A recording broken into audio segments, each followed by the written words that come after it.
Alright, it's day 338. It's time to give this thing a hydrogen peroxide shower.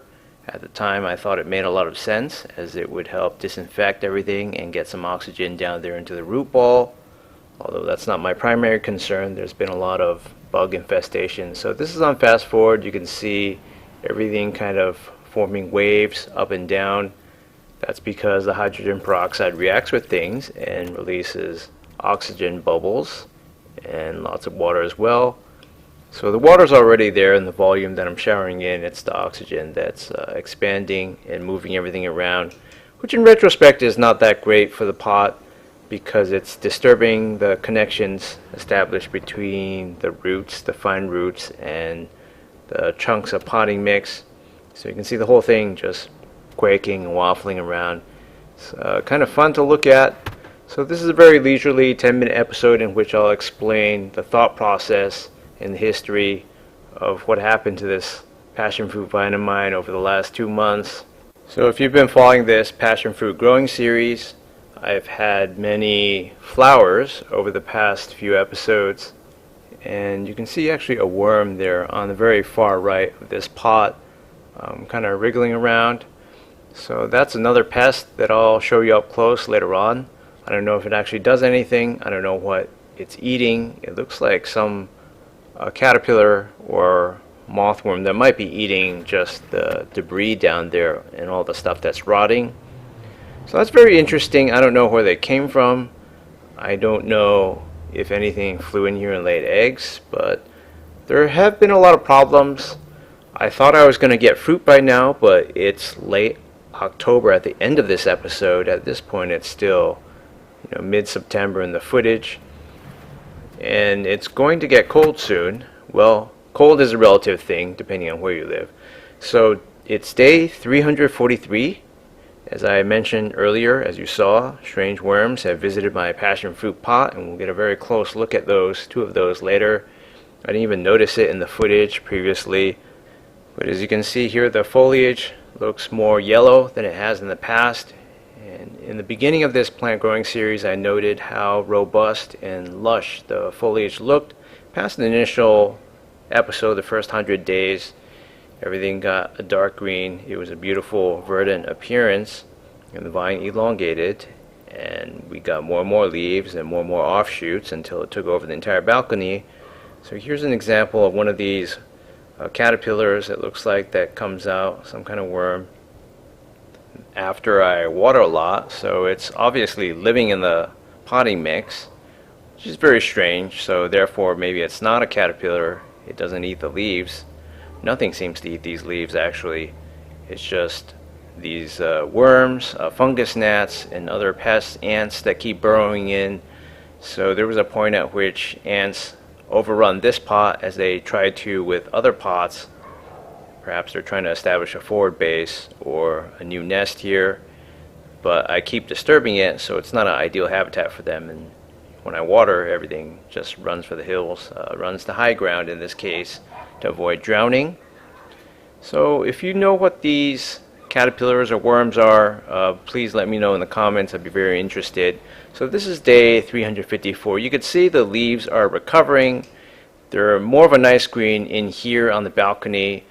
I tied everything up there. So I started spraying insecticide. There's no getting around it. I was worried by the general state of health of this vine, and everything started recovering. In fact, not too long after I sprayed insecticide. So as you can see, they're in that makeshift trash can consisting of an old cracked plastic pot that's empty. It's got a lot of leaves in there, so this thing has been shedding leaves. It's been becoming unsightly from the balcony outside. The exterior, if you look from the parking lot, it just doesn't look that great anymore. And as you can see here, it's sort of threadbare. So many of those healthy giant leaves have been lost, and you have new leaves coming out, but they're not entirely robust and healthy either. So a lot of this stuff just looks like it's burned at the edges, a little yellowing. We've lost so many leaves. Some of those just fall down. Most of them I just pluck away. And I'm very surprised to notice that there's a new seedling there. So these Seeds have stayed viable in the potting mix for over a year. That's astonishing. And they chose now to erupt, at least this one has. As you may remember from earlier in the series, I had 2 seedlings and 2 cuttings, and I just left them there for a long time until conditions went bad and the water is inexplicably murkier than it has ever been. It doesn't really smell, but it looks really nasty. So it's day 364.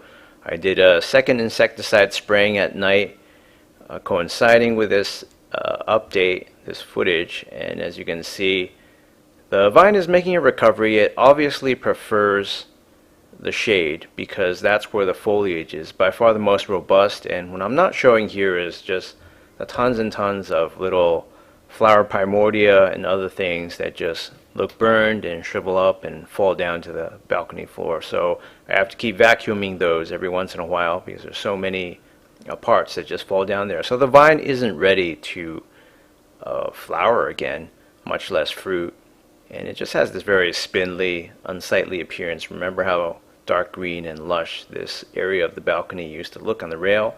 So as you can clearly see, it just doesn't like direct sun, and this isn't even full sun, it's just afternoon sun after the sun passes over the building sometime around noon, depending on the season. So I'm in a huge pickle here. I don't know if I should just end the series or whatnot, but I decided to carry on for a while. Otherwise you wouldn't see the rest of this episode, and I would just have this labeled as the finale. So there are clumps of green moss in there.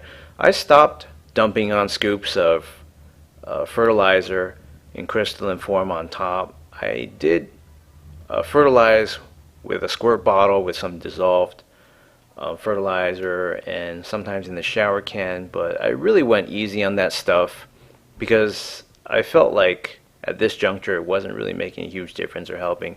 So it's day 392. I did a third insecticide spraying at night.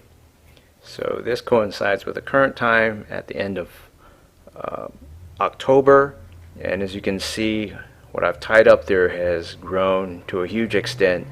It's threatening to crowd out lots of space on the balcony, very reminiscent of my sweet Annie plant. So this vine, it's not really going anywhere. I mean, it's recovering, and this area is much thicker, but it's not flowering. It's not flowering anytime soon, probably. So what I want to do here is what I've done with the rest of my plants. Those of you who prefer a more natural approach will love this. I'm removing all of this top layer compost. You can see how hard it is to wait for that stuff to rot away, those hollow stems and whatnot. So just imagine most of the potting mix is made of wood chips and sphagnum peat moss. That stuff takes forever to break down. Wood is one of the hardest things in nature to break down. So I'm getting rid of all the debris on the top. I'm surprised that there are now 2 seedlings, and they've done well. One is smaller than the other, but that came out later anyway. So what I did with my other plants before this is I got a bag of soil that I dug up from the outside, from the surface, just the top few centimeters, top 2 inches maybe. I took a trowel and got a lot of wild dirt from outside. I live in North County, San Diego, and this is very typical of the dirt you'll find. And what I'm hoping to do here is to form a fine seal on top, which will do many things. It will have a wild flora in terms of microbes seep into there and hopefully help digest the potting mix, which is very hard to digest, and it forms a seal because it's very fine, which will prevent fungus gnats and so on.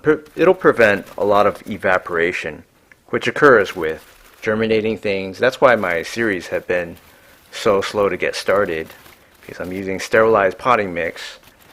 It doesn't have the microbes that it would need to break down. The alternative would be just have plant parasites destroy everything immediately, like spider mites and so on. So by doing this, I haven't covered all of my pots, and it would take 50 pounds per backpack of soil just to fill up a medium-sized pot that's not even this size. It's a lot of work, but I intend to get more wild dirt gradually. It doesn't need to be a lot, it just needs to be an amount that can supplement my potting mix and counteract all the negative effects that potting mix has on nascent plant development, such as these two germinating seedlings. I guarantee they're going to do way better from this point on. And with the microbes that I bought in from the wild, hopefully I can even get some mushrooms like back in the day with my ginger series